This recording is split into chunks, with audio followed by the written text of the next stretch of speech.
Dear students, good morning. Welcome to Amrit Senior Secondary School.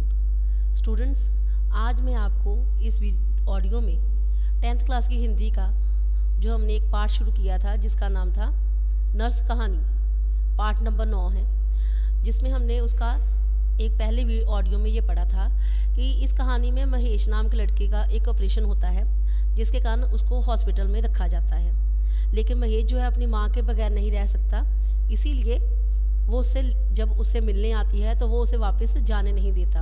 वह उसे लिपट लिपट कर रोता है कि उसे साथ में लेके जाए, लेकिन उसकी माँ जो है सरस्वती वो उसको लेके नहीं जा सकती है, जिसके कारण वो 9 नंबर बेड पर जो बच्चा लेटा होता है उसको समझदार मानकर उसको बोलती है कि तू इससे कोई बातें कर ताकि मैं वहाँ से निकल जाऊँ।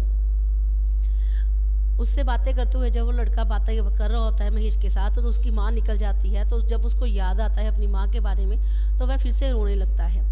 तब वहाँ पर मरिंडा और मांजरीकर नाम की 2 नर्सें आती हैं जो कि बच्चों को आकर दवाई वगैरह पिलाती हैं। लेकिन वो उस बच्चे को भी आके महेश को भी देखती हैं। वो कहती हैं कि तुम ऐसे रो रहे हो, तुम बाकी बच्चों की ओर भी देखो। तब 8 बजे सिस्टर सुजान वहाँ आती है। तो आगे हम सिस्टर सुजान के बारे में इस कहानी में पढ़ते हैं। 8 बजे सिस्टर सुजान ने वार्ड में आते ही कई बच्चों के चेहरे पर मुस्कान छा गई। 1 और 9 नंबर वाले बच्चे तो उसके स्वागत के लिए बिस्तर पर उठकर बैठ गए।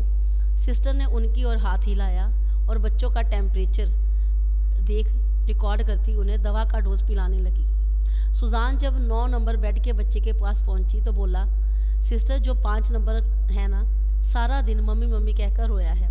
मेरा तो जिस दिन ऑपरेशन हुआ था मैंने क्राइस्ट को याद किया था। स्टूडेंट्स, क्राइस्ट का मतलब जो ईसा मसीह जिनको माना जाता है, जो लोग जो क्रिश्चियंस होते हैं वो क्राइस्ट को मानते हैं। सिस्टर उसे एक कैप्सूल और गोली देते हुए बोली, 5 नंबर अपनी माँ को ही क्राइस्ट समझता होगा। माँ को कैसे क्राइस्ट समझता होगा? सुजान ने 8 नंबर की तरफ बढ़ते हुए जवाब दिया, तुम्हें इस बात का जवाब मैं बाद में दूंगी, तब तक गुड नाइट, यानी कि शुभ रात्रि। सुजान 5 नंबर बेड पर पहुंची। टेबल पर दवाइयों की ट्रे रखकर थर्मामीटर उठाते हुए महेश से बोली, कोई बच्चा बहुत तंग करता है, परंतु तुम अच्छे बच्चे लग रहे हो, तुम तंग नहीं करोगे। महेश ने उसकी तरफ देखा। टेम्परेचर रिकॉर्ड करते हुए सुजान ने पूछा, छोटे बच्चे तुम्हारा नाम क्या है? तो उस समय महेश कहता है कि मेरा नाम महेश है। अरे वाह महेश, तो मेरे बेटे का भी नाम है। और चुटकी बजाते हुए बोली, वह अभी बहुत छोटा है, नन्हा सा, पता है कितना सा? महेश ने पूछा। सुजान ने स्टूल पर बैठते हुए बताया, ये तुम्हारी बाँह है ना, बस तुम्हारी बाँह जितना, सिर्फ 3 महीने का है। मुझे इतना परेशान करता है कि बस। सुजान महेश का हाथ अपने हाथ में लेकर बोली, अभी जब मैं अस्पताल से आ रही थी तब इतना रोया कि मैं क्या बताऊँ। ये सारी बातें स्टूडेंट्स जो सिस्टर थी, सिस्टर सुजान, वो महेश से कर रही थी। महेश ने कुछ पूछना चाहा पर फिर चुपचाप सुजान को देखने लगा। सुजान ने उसे बताया, आखिर मैं पता है कि मैंने क्या किया। उसे आया की गोदी में देकर चले आई। जब शायद चुप हो गया होगा, आया उससे खेलती है ना या फिर गाना गाकर सुनाती है तो वह खुशी से अपने हाथ पैर ऐसे ऊपर नीचे करने लगता है जैसे डांस कर रहा हो। महेश छोटे बबलू की कल्पना करते हुए पूछ बैठा, वह और क्या करता है? सुजान महेश को सूप पिलाते हुए बोली, बोलना तो उसे आता नहीं, फिर भी कैसी कैसी तो आवाज़ें निकालता है। अंगू अंगू गूं गूं और यूं गाल फुलाता है। सुजान अपने गालों को फुलाती बबलू जैसी आवाज़ें निकालने की कोशिश करने लगी।